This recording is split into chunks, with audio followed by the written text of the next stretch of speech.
Hasta aquí nosotros hemos ido entendiendo claramente que Dios, el anhelo máximo de Dios es su reputación, su gloria, su honra. Que no hay criatura más buena, no hay criatura más pura, que no hay criatura más elevada, mejor intencionada, que no existe en el universo ningún tipo de ser, nada, ni lo alto, ni visible, ni invisible, no hay nadie que pueda igualársele a Él. Que Él es el que merece la máxima adoración, que Él es el que merece la máxima devoción y que Él es el que merece lo más alto de todo, la gloria. Él es el que nos ha creado, el que nos ha formado, Él es el que finalmente por su vida, por su sustento, nosotros nos desenvolvemos. Fuimos creados para tener una relación muy cercana con Dios. Teníamos un acceso completo a Dios. Y quiero que me escuche esta narrativa porque lo vamos a ir desarrollando y al final lo vamos a estar aplicando. Este acceso a Dios nos permitía mirarlo. Cuando usted mira al libro de Génesis se va a dar cuenta que teníamos acceso a Dios. Conversábamos con Dios, éramos cercanos a Dios. Dios nos visitaba y nosotros podríamos hablarle cara a cara. ¿Por qué podía suceder estas cosas en la vida del ser humano? Porque hasta ese momento nosotros disfrutábamos de una estrecha relación. Podíamos ver su gloria. Siglos más adelante, cuando Moisés va a intentar ver la gloria de Dios, Dios no le va a permitir ver su gloria, porque Moisés puede quedar muerto en el camino. No hay ser humano ahora que pueda ver la gloria de Dios si es que no expone su vida o puede quedar vaporizado. Pero en el tiempo en el que Dios nos creó y venía hacia nosotros y pasaba tiempo entre nosotros, podíamos ver la gloria de Dios y podíamos estar frente a Él y adquirir de Él muchas cosas. La Biblia dice que nosotros lo conocimos, lo saboreamos, lo modelamos, adquirimos de Él mucho conocimiento, mucha experiencia.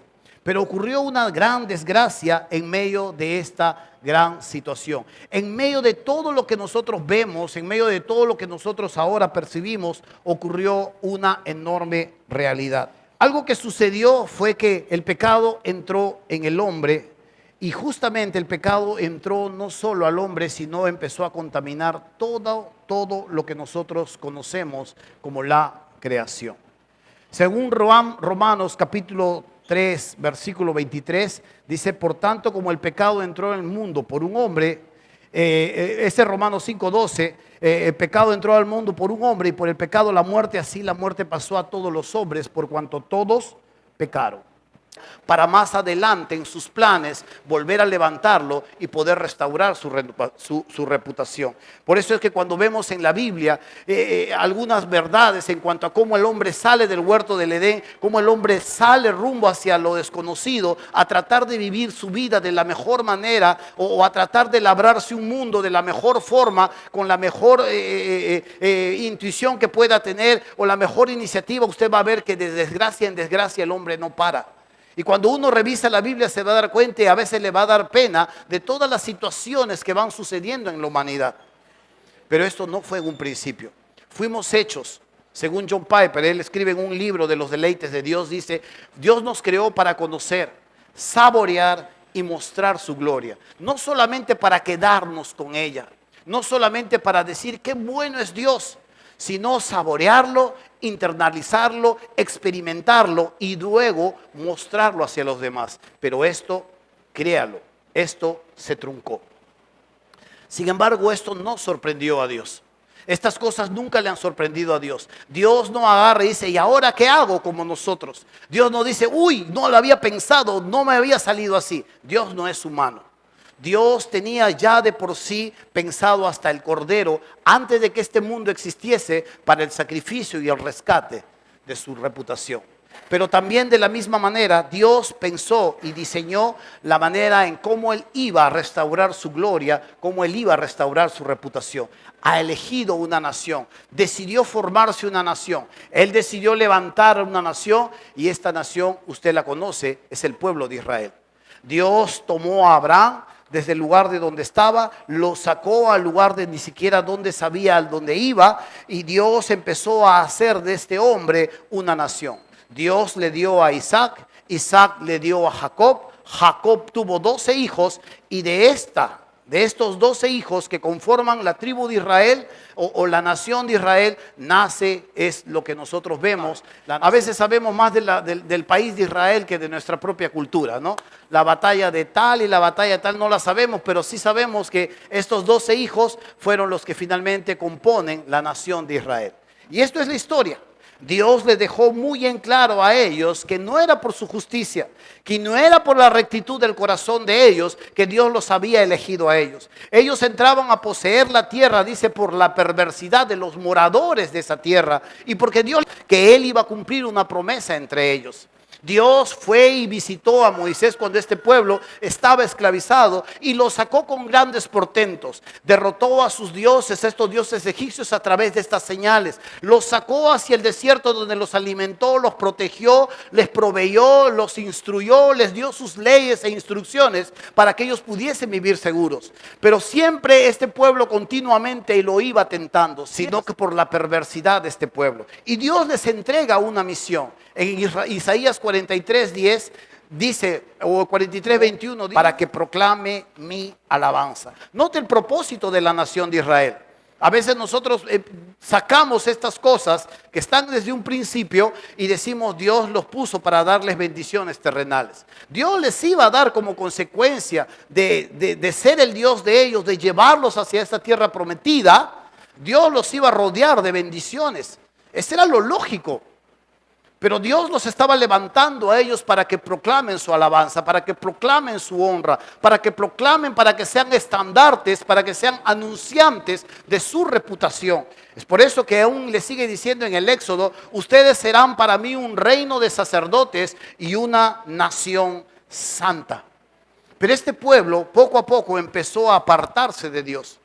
Tuvieron la misión de ser los que iban a levantar la reputación de Dios, de anunciar a otras naciones acerca de este Dios que los bendecía, que los protegía, que los cuidaba y que les estaba proveyendo continuamente y saciando sus necesidades. Pero este pueblo se enamoró de la bendición. Eso es lo triste del ser humano. Este pueblo, en lugar de adorar al Dios de la bendición, termina enamorándose de la bendición y empiezan a aislarse.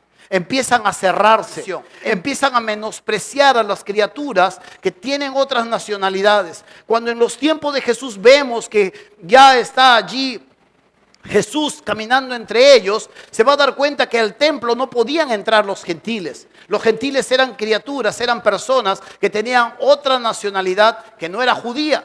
Y los gentiles podían llegar hasta un patio. Ellos no podían entrar al templo a adorar a Dios porque no era para ellos. Ellos llegaban hasta cierto patio, estaban reunidos en un cierto patio y había una pared intermedia que dividía a los gentiles de los judíos. Y en esa pared había un letrero muy grande que si ellos traspasaban esta pared, si ellos pasaban esta pared, se hacían ellos mismos responsables de su vida porque un judío podía apedrearlos con total tranquilidad. Triste. Es como si usted y yo dijéramos, oye, ¿por qué no invitas a tus amigos? Sería bueno porque vamos a hablar de Jesús. Y tú lo traes el día domingo. Y aquí vienes con tu amigo y le decimos, mira, tu amigo allá en La Pampa, tú sí siéntate acá. Tu amigo, acá nosotros tenemos que cantar, acá nosotros tenemos que alabar al Señor, pero tu amigo en La Pampa, por si acaso. Y esto parece algo tonto, esto parece algo anecdótico, pero era así. Ellos definitivamente se olvidaron de su misión, se olvidaron de representar a ese Dios que los había rescatado, se olvidaron y empezaron a enamorarse de sí mismos y empezaron a aislarse de los demás. Les faltó comprensión, les faltó conocimiento y se cumple en ellos esta profecía que dice, mi pueblo fue llevado cautivo por falta de conocimiento. Ellos finalmente tuvieron que pasar muchas consecuencias en cuanto a la decisión que habían tomado. Cuando Jesús llega ante ellos y se presenta ante ellos, ellos no pudieron identificarse. Al Mesías que esperaban, al Jesús que esperaban, era completamente distinto hacia ellos. Ellos esperaban oro, ellos esperaban batalla, ellos esperaban casas gratis, ellos esperaban reinado. Y este Mesías que viene ahora a sus vidas no concuerda con su cosmovisión. Y se cumple lo que Dios dice allí. Juan narra este hecho diciendo, a los suyos vino y los suyos no le recibieron o ni siquiera lo conocieron. Es triste, pero es una realidad. Aunque ellos tuvieron una mala comprensión de este Dios, esto no los tomó desprevenido. Y Dios no cambió un plan B. Ahí nace un nuevo personaje, unas nuevas criaturas que entran en el plano de acción en la historia de Dios. No es el plan B. La Biblia narra contó la parábola de la gran cena. Dice que un gran señor con muchos poder adquisitivo hizo una gran cena. Y empezó a preparar todo lo necesario y le dijo a sus siervos, todo está preparado, vayan y traigan a los invitados. Sus siervos salieron a traer a los invitados y uno de los invitados le dijo, oye, ¿sabes qué? Me he comprado 5 yuntas de bueyes y no puedo ir a verlos. No puedo ir a la fiesta, así que discúlpame con tu amo porque no voy a poder llegar. Necesito probar mis bueyes. Otro dice, ¿sabes qué? La verdad me he comprado un terreno y ¿sabes qué? Tengo que ir a ver cómo está mi terreno. No voy a poder ir a la fiesta, así que por favor discúlpame con tu amo. Y no fue a la fiesta. Otro siervo fue y le habló a este invitado y el invitado dijo, ¿sabes qué? Tampoco voy a poder ir. Acabo de casarme, así que tengo que disfrutar a la novia y así que no puedo ir. Si tú te das cuenta de todas las excusas que estaban en el plano del ser humano, estas fueron las que truncaron finalmente la invitación que Dios les hizo. El señor de la fiesta, muy enojado, le dijo a sus siervos, de verdad, vayan por los caminos, vayan hacia los vallados, vayan, traigan a los cojos, a los mancos, a los mudos, tráiganlos, invítelos a mi casa. Y sus siervos se fueron por los diferentes caminos y empezaron a hacer las invitaciones a estos tipos de personas. ¿Quiénes eran los cojos, los mancos, los mudos? Eran personas que no podían tampoco entrar al templo. Cuando tú miras la historia en el Nuevo Testamento te vas a dar cuenta que están en las puertas. Están pidiendo limosna o están esperando que los sanen. Hay un momento en el libro de los Hechos cuando Pedro y Juan están entrando al templo. Hay un cojo ahí de nacimiento que no puede entrar al templo. Y está en la puerta esperando que alguien le dé algo. Y cuando Pedro y Juan le restauran en el nombre de Jesús las piernas, ahora saltando entra al templo. Y ahora está muy contento porque ahora ya no es discriminado. Y estos cojos, ciegos, mudos, eran las personas que empezaban a escuchar de Jesús. Jesús le dijo a estos líderes religiosos, a la verdad le dice, las rameras y los publicanos van delante de ustedes al reino de los cielos y ustedes no quieren entrar. Y es triste ver cómo Dios ahora cambia hacia un nuevo público. Un público que definitivamente es completamente distinto a aquel público que Dios tenía en mente para llevar su reputación, para restaurar su gloria, para levantar su nombre. Y este público somos todos nosotros.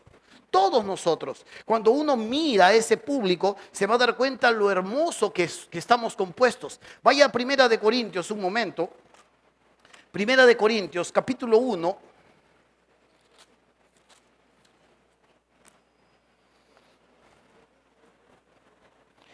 Primera de Corintios, capítulo 1, versículo 25.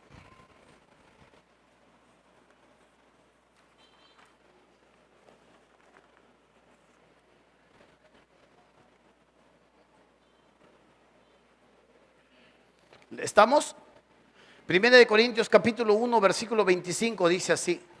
Porque lo insensato de Dios es más sabio que los hombres y lo débil de Dios es más fuerte que los hombres. Nota cómo Pablo empieza a poner la plataforma para decir Dios siempre elige y sabe por qué lo hace.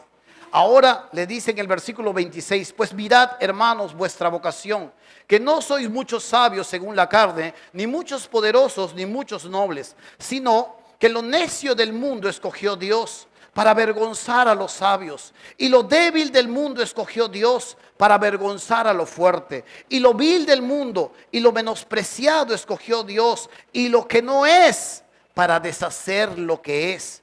El propósito, versículo 29, a fin de que nadie se jacte en su presencia. Nadie tiene que sacar pecho delante de él y decir, esta es mi gloria.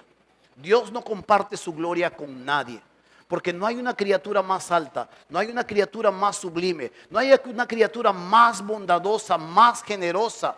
No hay alguien que piense más en nosotros, mucho más que nosotros mismos, que la persona de nuestro Dios. Él merece la honra, Él merece la alabanza, Él merece nuestro respeto y Él merece que seamos intencionales en la búsqueda de su reputación.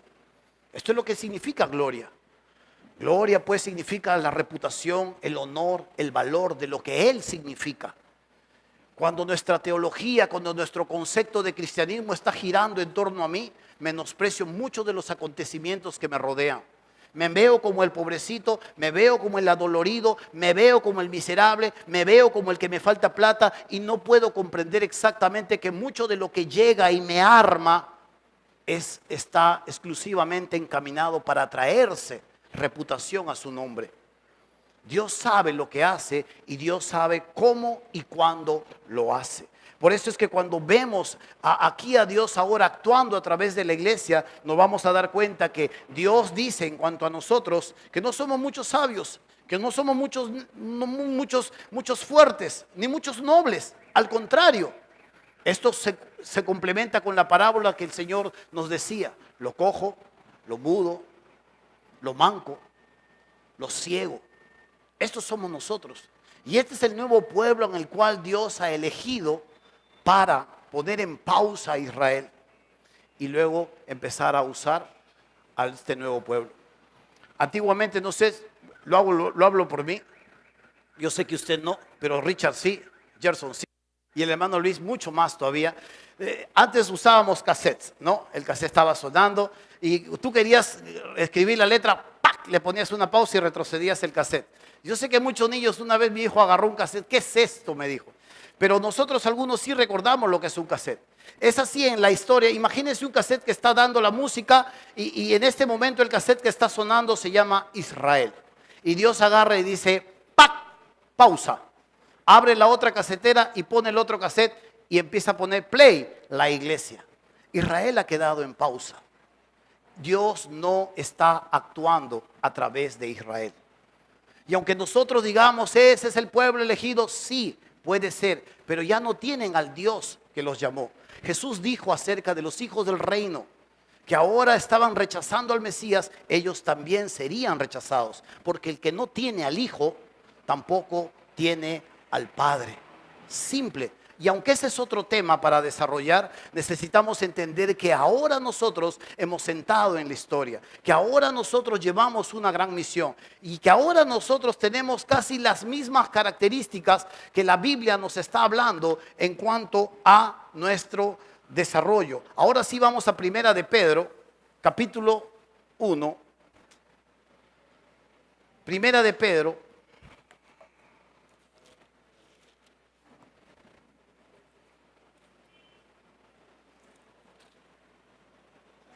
Dice así, Primera de Pedro, capítulo 2, versículo 9. Primera de Pedro, capítulo 2, versículo 9.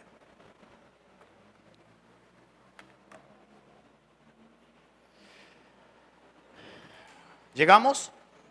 Dice así: mas vosotros sois linaje escogido, real sacerdocio, nación santa, pueblo adquirido por Dios, para que anunciéis las virtudes de aquel que os llamó de las tinieblas a su luz admirable.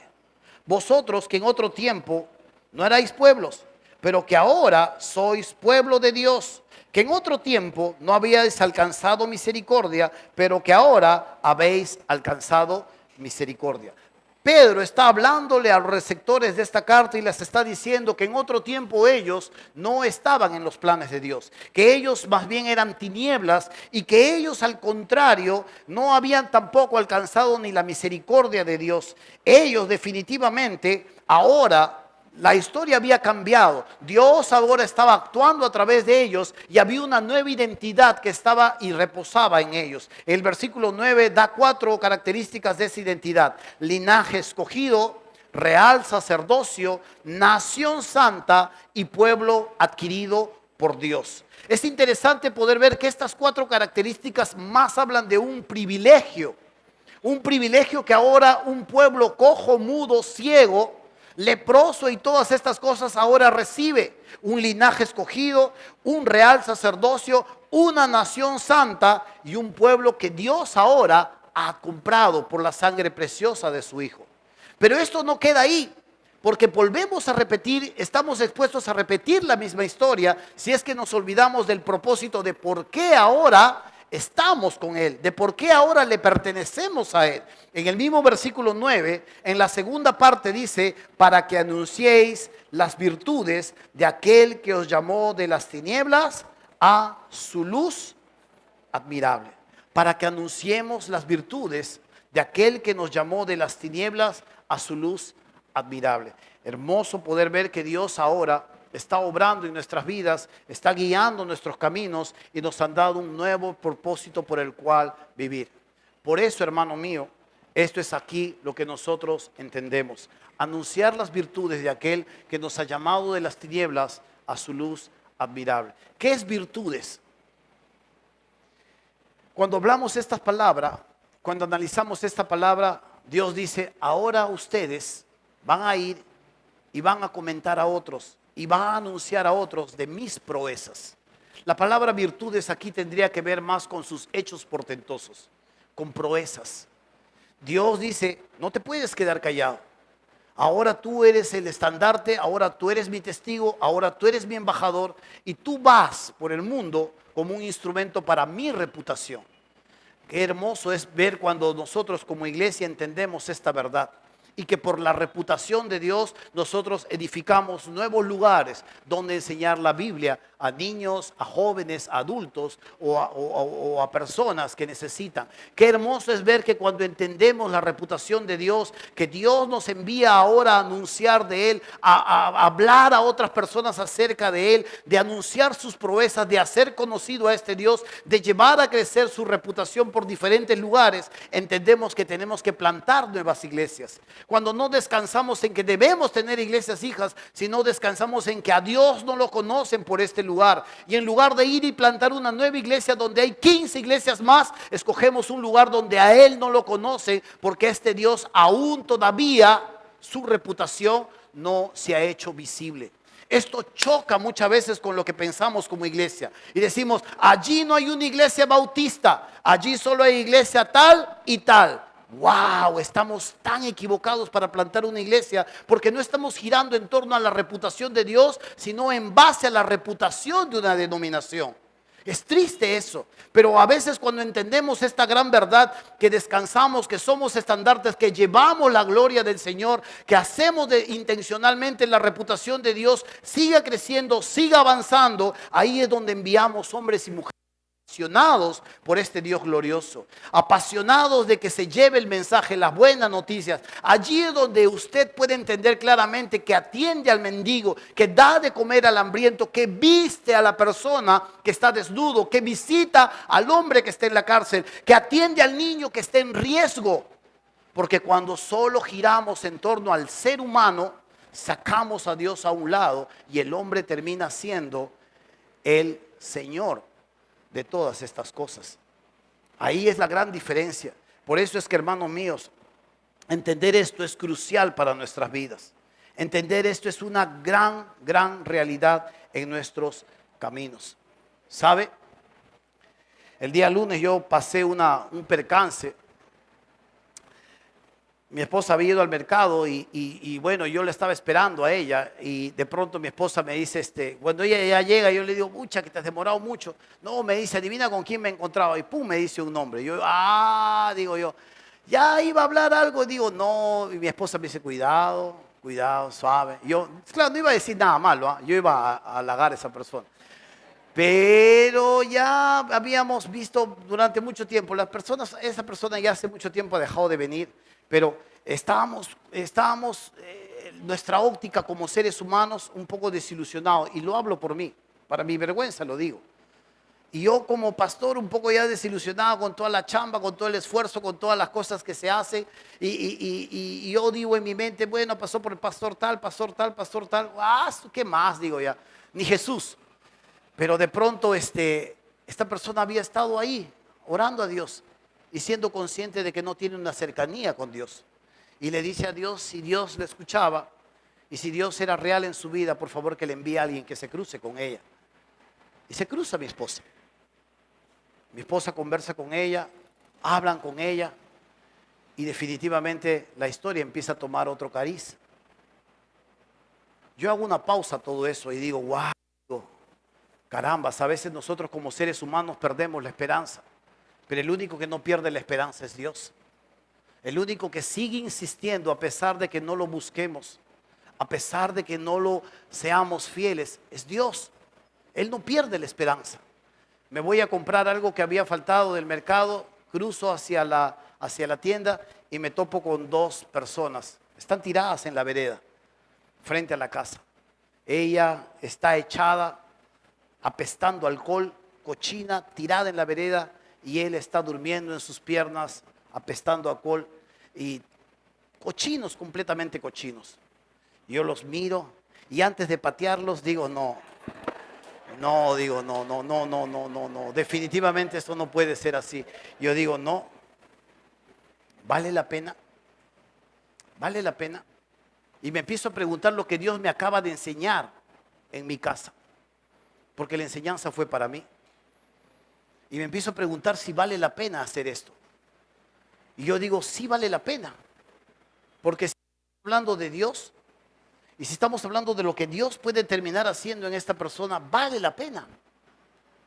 ¿Se imagina que esta persona en algún momento llegue a los pies de Jesús, conozca a Cristo, y de lo que usted no da ni un centavo por esta persona, de pronto se levanten, y si son esposos, mejoren sus caminos, su vida, y de pronto empiecen ahí Dios empieza a obrar, trae a un evangelista, se convierten, trae a otra persona que tiene un don de misericordia, los tapa, los ayuda, los baña, está con ellos, trae a un maestro por ahí dentro de su vida, los empieza a edificar, los disipula, y de pronto poco a poco empiezan a crecer, y de pronto empiezan a estar consagrados en el Señor. Y los que eran una vergüenza, como el gadareno allí en su pueblo, que nadie se quería acercar, que andaba desnudo, que andaba hiriéndose, el que era una vergüenza en ese pueblo, al igual que estos, todo el mundo los ha visto borrachos, todo el mundo sabe que están tirados en el piso, de pronto empieza a cambiar su entorno y empieza a cambiar su identidad. Y ahora, poco a poco, empiezan ellos a reformar su hogar, recogen a sus hijos de donde los tienen regados, y Dios empieza a brillar en ese hogar. ¿Vale la pena? Vale la pena. Vale la pena pensar que estas personas pueden llegar a tener al Espíritu Santo instalado en sus corazones y que su destino cambie de un abrir y cerrar de ojos y que Dios empiece a obrar grandemente. ¿Por qué lo hace?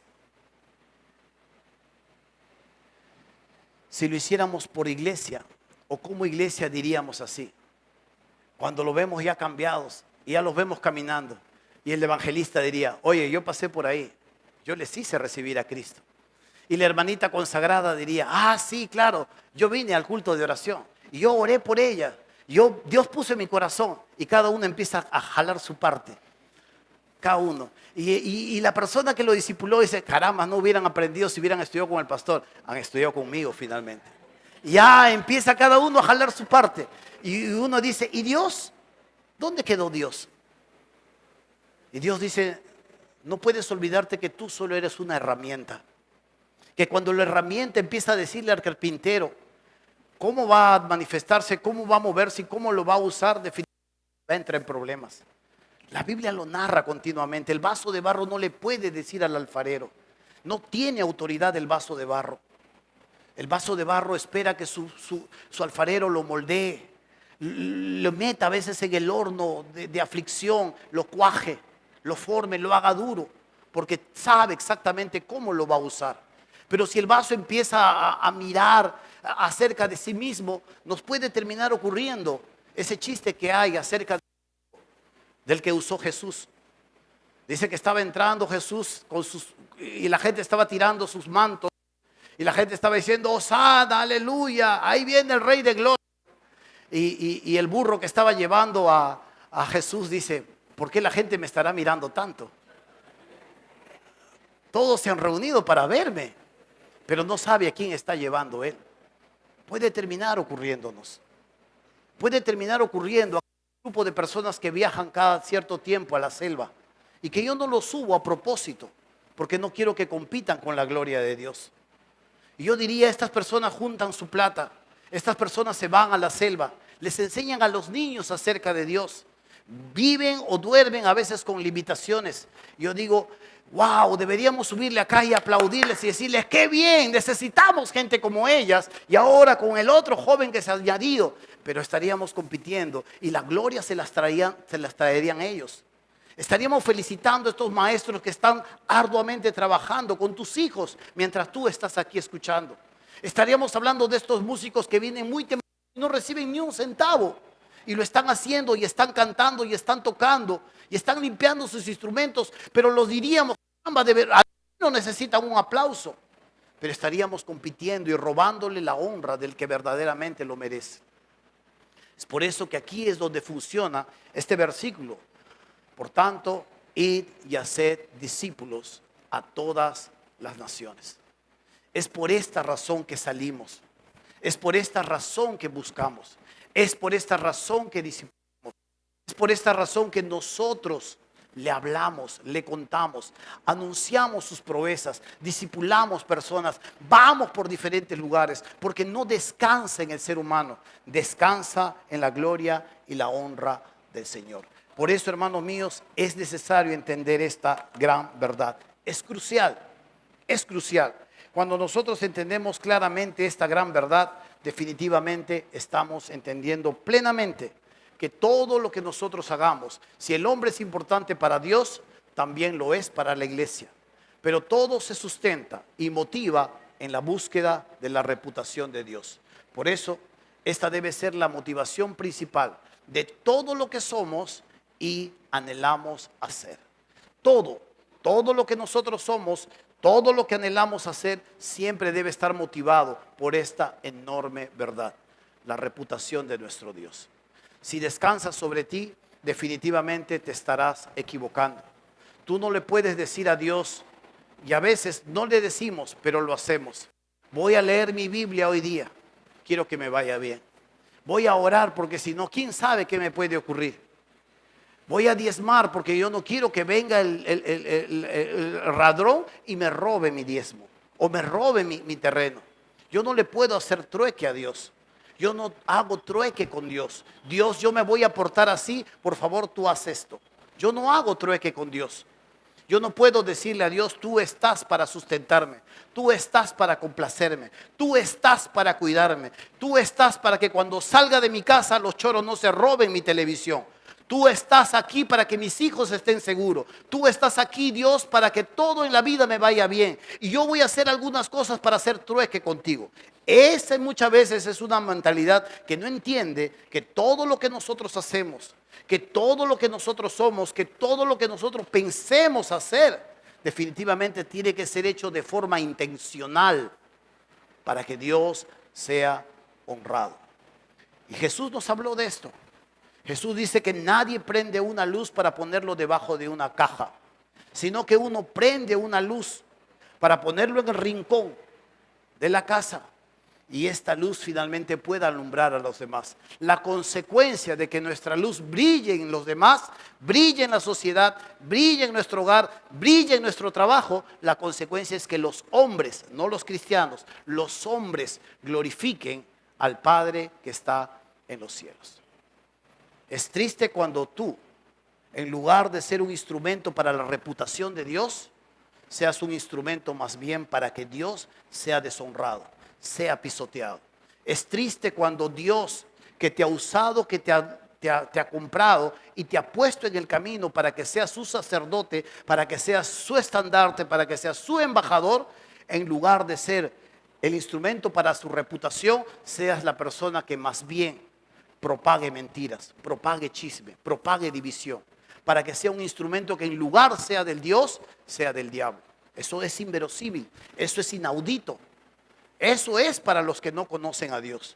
Tú que conoces a Dios necesitas entender plenamente tu identidad y que tu identidad es luz y que cada luz que nosotros encendemos brilla de forma intencional para acarrear constantemente, sistemáticamente, intencionalmente la reputación de Dios.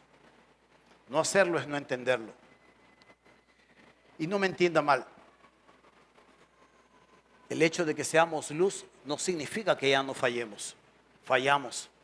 pero reconocemos nuestros errores, enmendamos nuestros errores y volvemos una y otra vez en nuestro enfoque, en nuestra búsqueda, en nuestra misión.